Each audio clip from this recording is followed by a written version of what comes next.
अभिराम वाणी पर आपका हार्दिक स्वागत है। अभिराम साहित्यिकी के इस YouTube मंच पर आप सबको उमेश महादोशी का सादर प्रणाम।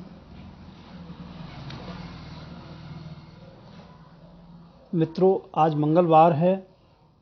आज के विविधा कार्यक्रम में मैं प्रस्तुत हूँ हाल ही में प्रकाशित एक लघुकथा संग्रह पर संक्षिप्त चर्चा देकर। किंतु चर्चा से पहले एक निवेदन।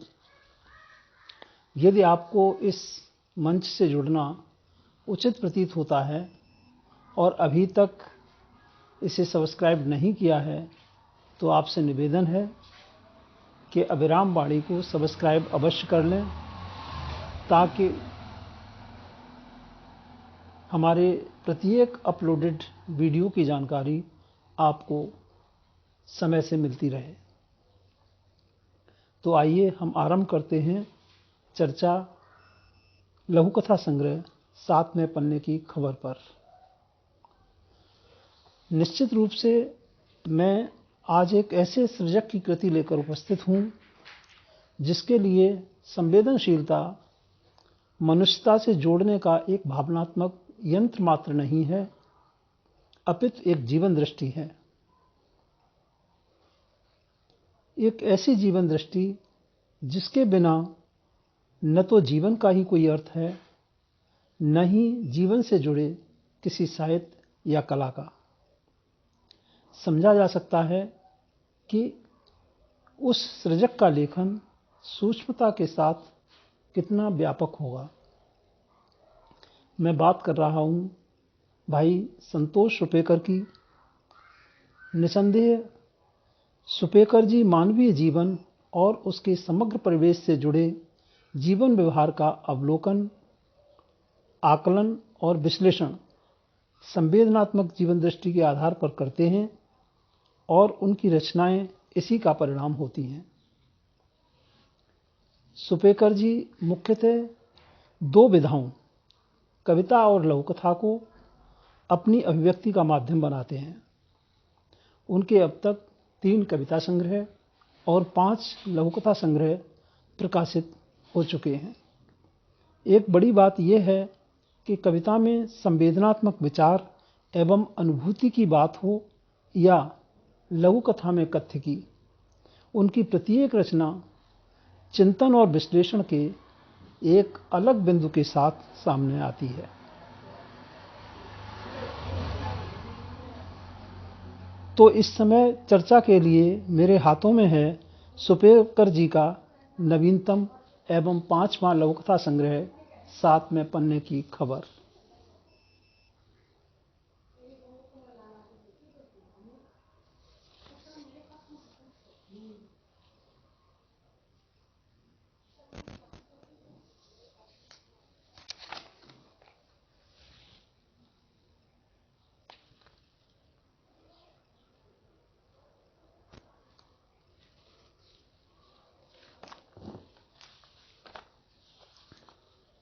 ये संग्रह हाल ही में प्रकाशित हुआ है।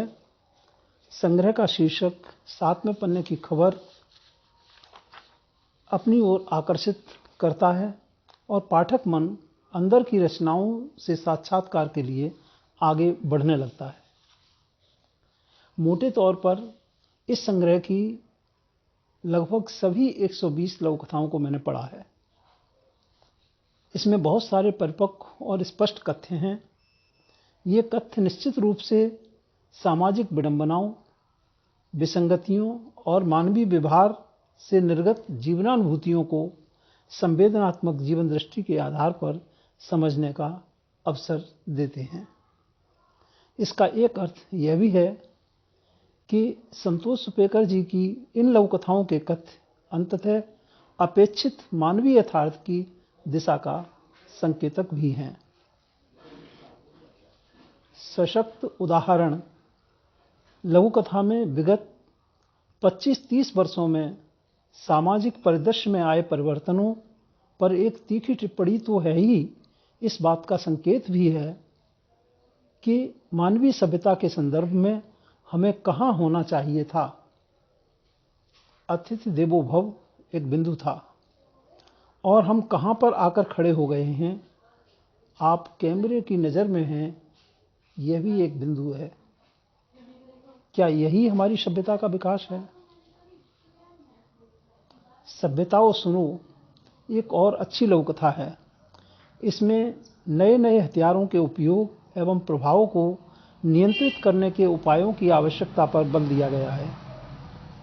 इस लघु कथा को पढ़ते हुए मुझे याद आता है कि सन 2010 के आसपास मैंने भी एक कविता में समधर्मा रचनात्मकता की बात की थी।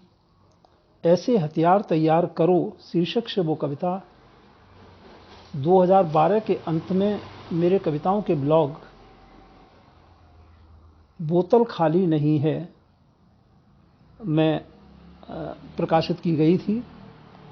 उस कविता में वैज्ञानिकों से हथियारों के अंदर संवेदनशीलता को समाहित करने की अपील थी। दोनों रचनाओं में ये एक मूल फर्क है कि सुपेकर जी हथियारों के उपयोग एवं प्रभाव को नियंत्रित करने के उपायों पर बल देते हैं और मैंने अपनी कविता के अंदर हथियारों के अंदर ही संवेदनशीलता के रूप में नियंत्रण को समाहित करने की बात कही थी। यह एक ऐसा विषय है जिस पर अधिक चिंतन मनन और वैज्ञानिकों का ध्यान आकर्षित करने की आवश्यकता है। सांप्रदायिक उन्माद से भरी मानसिकता पर संवेदनशील दृष्टि से तीखी टिप्पणी है सर्द जवाब लघु कथा में। एक बच्चा धर्मस्थल विशेष का झंडा उतार कर भाग जाता है और उन्मादी लोग आरंभ हो जाते हैं सांप्रदायिक आग भड़काने के लिए बिना तथ्यों की जानकारी लिए। पता चलता है कि वह झंडा बच्चे ने कमीज के अभाव में अपना शरीर ढकने के लिए उतार कर भागा था। एसिड अटैक की घटनाओं के संदर्भ में पहला अटैक अत्यंत सकारात्मक लघु कथा है जिसमें एक अनुभूति एक और एसिड अटैक की संभावना को समाप्त कर देती है। कई गज जमीन के नीचे वैचारिक यथार्थ की सशक्त लघु कथा है जिसमें अपने अपने सच यानी सापेक्षिक सत्य जो बहुधा झूठ के ही प्रतिबिंब होते हैं के सापेक्ष वास्तविक सच को जमीन में बहुत गहरे गाड़ दिए जाने का सत्य उद्घाटित होता है।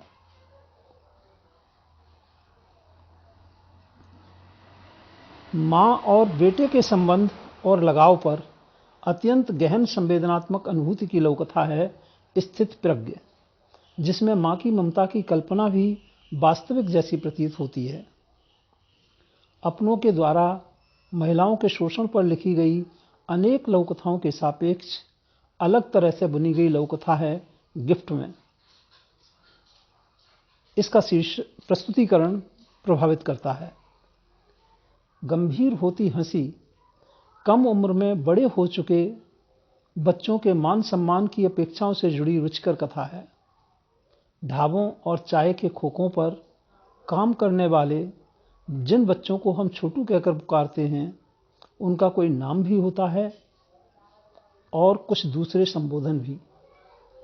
बहुधा वे अपने घरों में छोटे नहीं सबसे बड़े होते हैं और वास्तविक बड़े की भूमिका का निर्वाह भी कर रहे होते हैं क्योंकि घर उन्हीं पर चल रहा होता है। क्या उनकी यथार्थ सामाजिक स्थिति को मान्यता नहीं मिलनी चाहिए? यह एक बड़ा प्रश्न है जिसे सुपेकर जी ने उठाया है। ऐसी अनेक समर्थ लघु कथाएं इस संग्रह में आपको पढ़ने के लिए मिल जाएंगी।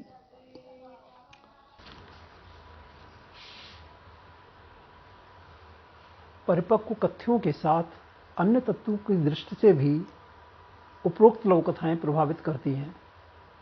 ऐसी अन्य लघु कथाओं में इमेज, खानदानी, अधूरा जश्न, निरर्थक नहीं, अनपेक्षित उत्तर, दूसरा पहलू, ऊहापोह, दीवार बनने की ख्वाहिश, बेबस मुस्कान, अनकही, रिवर्स प्रश्न,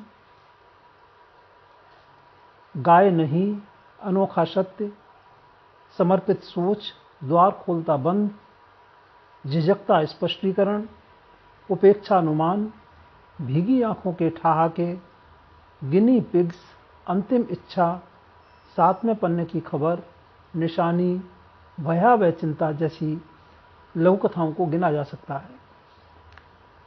लघु कथा के संदर्भ में सुपेकर जी के बारे में एक धारणा ये रही है कि वह कथ्य को पकड़ने और उसकी प्रस्तुति पर जितना ध्यान देते हैं उतना कथा विकास पर नहीं, किंतु इस संग्रह की कई लघु कथाओं में इस धारणा को तोड़ने का सफल प्रयास हुआ है, जैसा कि हमने ऊपर कई सारी लघु कथाओं के उदाहरण भी आपको गिनवाए हैं।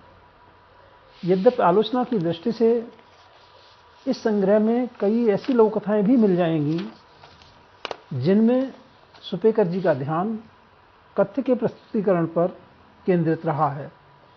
सूत्र वाक्य, वात्सल्य ऐप, पसंदीदा चक्कर आदि जैसी कुछ लघु कथाओं में कथा विकास और कथ्य विकास के स्तर पर सुधार की गुंजाइश है। ओढ़ी हुई बुराई, एकाक आदि जैसी कुछ लघु कथाएं प्रभावशाली तो हैं, किंतु वक्तव्यपरकता, संवाद प्रस्तुति या फिर समापन में चूक से उनका प्रभाव सीमित हो गया है। इस तरह की छोटी छोटी चीजों के संदर्भ में बात केवल चिंतन और उत्साह के मध्य संतुलन की है। इस बिंदु पर हम थोड़ा अलग तरीके से भी सोच सकते हैं।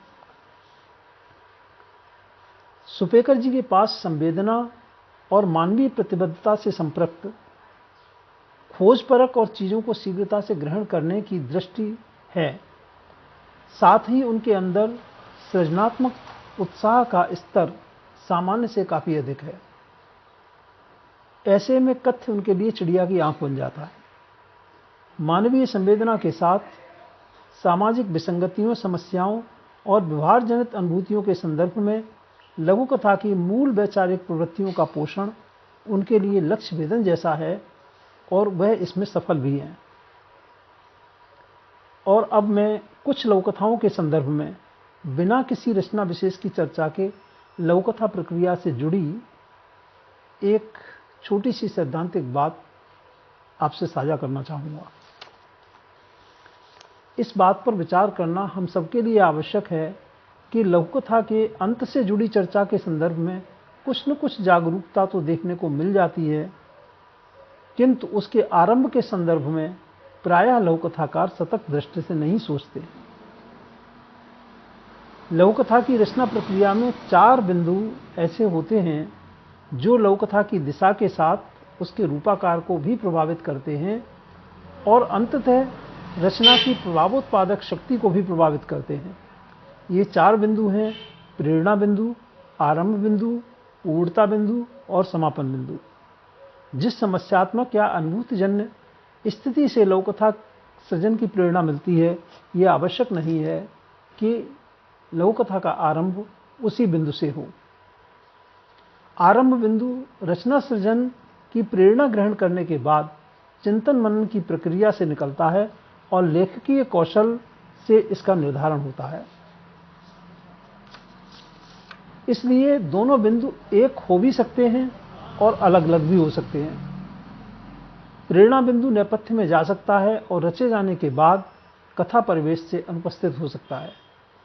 इसी प्रकार जहां रचना का कथ्य अपने पूर्ण और परिपक्व रूप में निर्गत हो जाता है, उस बिंदु पर लघु कथा पूर्ण हो जाती है। लेकिन कई बार कथ्य संप्रेषण की गति अपने चरम पर नहीं होती। ऐसे में समापन कुछ अतिरिक्त शब्दों की मांग कर सकता है। इस मांग को समझना और उसे पूरा करना लेखक के कौशल पर निर्भर करता है। कई बार ऐसी मांग होती ही नहीं है, लेकिन लघु कथाकार आगे आकर लघु कथा को और खींचता है, जो कि पूरी तरह अनावश्यक होता है। कई बार मांग कुछ होती है और लेखक समुचित चिंतन के अभाव में कुछ और व्यक्त कर देता है। लघु कथा को रचते हुए इन 4 बिंदुओं पर विचार करते समय कई बार ऐसे प्रश्न भी सामने आते हैं जिनके उत्तरों पर विचार करते हुए लेखक के लिए उस लघु कथा की रचना यात्रा बहुत सुगम और तार्किक हो सकती है। कई दफे ये प्रश्न रचना की दिशा भी बदल देते हैं। विगत 10 अक्टूबर को गूगल मीट पर इस पुस्तक पर ऑनलाइन चर्चा में काफ़ी सार्थक बातचीत हुई है, जिसमें चर्चाकार के तौर पर वरिष्ठ लघु कथाकार डॉक्टर बलराम अग्रवाल, श्री सतीश राठी जी, श्री मुकेश शर्मा, समालोचक डॉक्टर पुरुषोत्तम दुबे और एडमिन के रूप में सुश्री अंतरा करवड़े जी के साथ मैं उमेश महादोशी भी शामिल था। उस अवसर पर सभी ने कथ्य संवेदनशीलता और सामाजिकता के स्तर पर सुपेकर जी की लघु कथाओं में उनकी क्षमता को स्वीकार किया था। सुपेकर जी के संदर्भ में डॉक्टर बलराम अग्रवाल जी का यह कथन महत्वपूर्ण है कि जितने कथ्य श्री संतोष सुपेकर जी के पास हैं और कथ्यों को पकड़ने की जितनी सामर्थ्य उनके पास है, शायद ही किसी अन्य लघु कथाकार के अंदर हो। कथा विकास के स्तर पर वह थोड़ा सा ध्यान दे पाएं तो आने वाले समय में निसंदेह वह एक अनूठे लघु कथाकार सिद्ध होंगे। रचनात्मक स्तर पर इस सफल संग्रह के प्रकाशन पर भाई सुपेकर जी को हार्दिक शुभकामनाएं। 7वें पन्ने की खबर लघु कथा संग्रह का प्रकाशन अक्षर विन्यास F6/3 ऋषिनगर उज्जैन मध्य प्रदेश द्वारा ₹300 मात्र की कीमत पर किया गया है। विविधा के अंतर्गत हमारी अगली प्रस्तुति होगी मंगलवार 27 अक्टूबर 2020 को सायं 6 से 7 बजे के मध्य। धन्यवाद।